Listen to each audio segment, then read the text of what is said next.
Ya, sejumlah analisa dari para analis ekonom bahkan beberapa pejabat dari pemerintah menjelaskan bahwa dari kondisi yang ada saat ini, tidak sedikit warga RI dalam golongan kelas menengah justru riskan masuk dalam golongan miskin akibat sejumlah faktor yang meliputi. Menurut analisa mereka pula, faktor yang membuat warga RI terkhusus kelas menengah menjadi miskin antara lain karena judi online, pinjaman online, dan bahkan ada yang juga menilai miskin karena konsumsi air galon atau air minum dalam kemasan. Loh, kok bisa? Selengkapnya akan kita ulas bersama dalam air galon hingga judi online bikin warga RI jatuh miskin.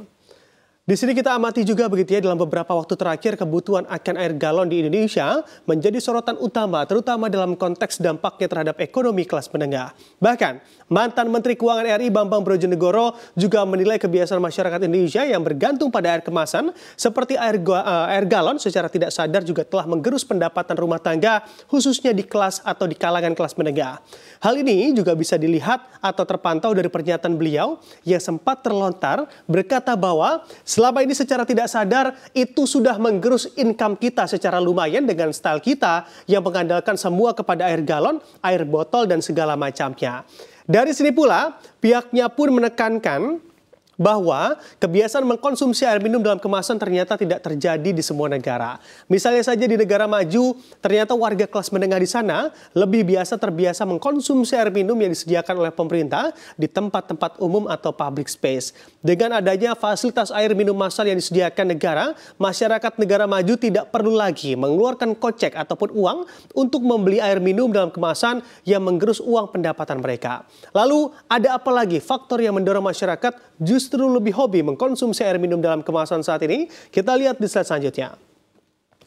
Nah, dari sini kita lihat begitu ya faktor pendorong tingginya konsumsi air minum dalam kemasan.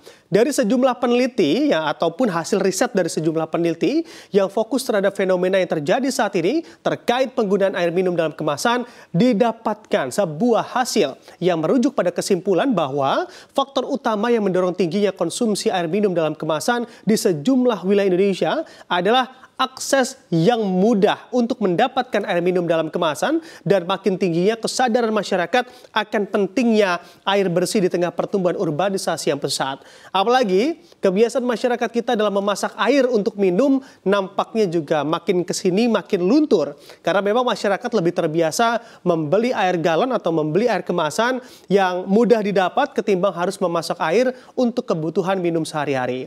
Terbukti pula dari hal ini juga kota-kota besar begitu ya, menjadi penyumbang atau kontributor terbesar konsumen air minum dalam kemasan. Sebagai contoh yaitu Jakarta yang ternyata menempati urutan pertama sebagai provinsi dengan tingkat konsumsi air dalam kemasan tertinggi di Indonesia. Ya wajar saja begitu ya, karena memang di Jakarta gampang sekali Anda jalan sedikit saja sudah bisa mendapatkan air minum dalam kemasan.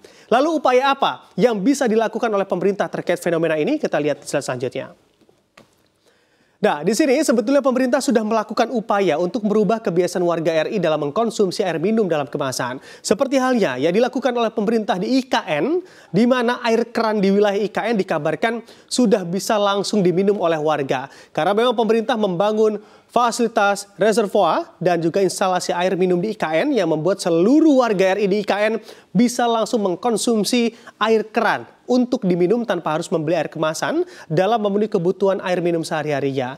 Diharap instalasi air ini atau instalasi air minum seperti ini juga bisa diikuti oleh sejumlah wilayah lain di Indonesia agar mana warga Indonesia juga bisa menikmati air layak minum tanpa merogoh kocek dalam pemenuhan air minum mereka sehari-harinya. Lalu kira-kira juga faktor apa lagi di sana yang membuat warga RI masuk dalam kategori miskin terkhusus kalangan menengah? Kita lihat juga di slide selanjutnya. Nah, di sini ternyata bukan air galon saja atau air dalam kemasan saja yang diindikasi sebabkan warga RI jatuh miskin. Kalau kita lihat begitu ya faktor lainnya, ternyata faktor lain yang dianggap menjadi biang kerok adalah aktivitas judi online dan juga pinjaman online atau bahkan pay later warga RI juga turun menjadi penyebab dari fenomena yang terjadi saat ini. Nah, di sini secara fantastis juga belum lama ini PPATK mempublikasi juga begitu ya, bahwa memang perputaran judi online di tanah air menembus angka cukup fantastis di angka 600 triliun rupiah. Nah, disinilah tentu menguatkan kesimpulan bahwa dengan banyaknya warga RI yang tentunya masih hobi untuk judi online, makin banyak pula warga RI yang auto miskin karena kegandrungan judi online. Dilihat dari datanya, provinsi dengan perputaran judi online terbesar di Indonesia diduduki oleh Jawa Barat dengan angka begitu ya cukup banyak juga begitu atau cukup tinggi juga. Di sana ada 3,8 triliun rupiah uang warga Jawa Barat berputar di sistem judi online berbagai platform. Tentu hati-hati ini begitu ya bagi warga Jabar apabila tak kunjung stop main judol. Ya bisa jadi angka kemiskinan di Provinsi Jawa Barat juga berpeluang menjadi ataupun terjadi peningkatan di sana.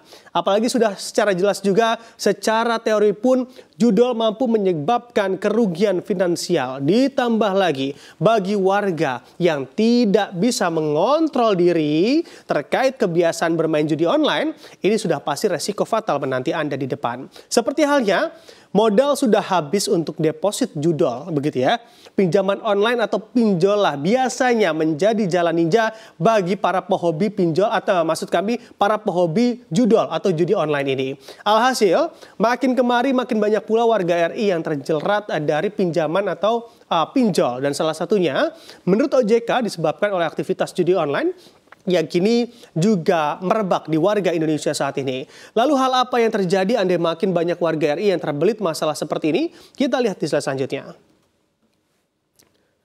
Nah, di sini tentu jawaban yang paling tepat dalam menjawab fenomena yang terjadi terkhusus bagi kelas menengah adalah dari data saja kalangan menengah RI menjadi kelompok yang dinilai paling rentan dengan penurunan ekonomi atau rentan masuk kategori miskin, rentan mengalami penurunan ekonomi. Jadi janganlah ditambah lagi begitu ya faktor-faktor yang tentu bisa menambah hidup makin sulit seperti halnya berusaha mencari keuntungan lewat judi online. Jangan ya Dek ya. Ditambah lagi ekonomi yang tentunya tidak stabil bahkan krisis kesehatan atau bisa jadi karena keadaan makin susah malah menjadi pengangguran justru membawa permasalahan makin kusut di kemudian hari. Dan teruntuk pemerintah semoga insentif subsidi atau bantuan bagi kalangan menengah juga bisa dipikirkan begitu ya Pak ya. Karena memang alih-alih fokus pada rakyat miskin malah makin banyak lagi masyarakat menengah yang justru jadi orang miskin di kemudian hari. Semoga ada racikan atau jurus jitu dari pemerintah atas permasalahan ini dan semoga juga kalangan menengah juga bisa mampu survive atau bertahan di tengah keadaan yang kian hari makin penuh tantangan ini. Semangat!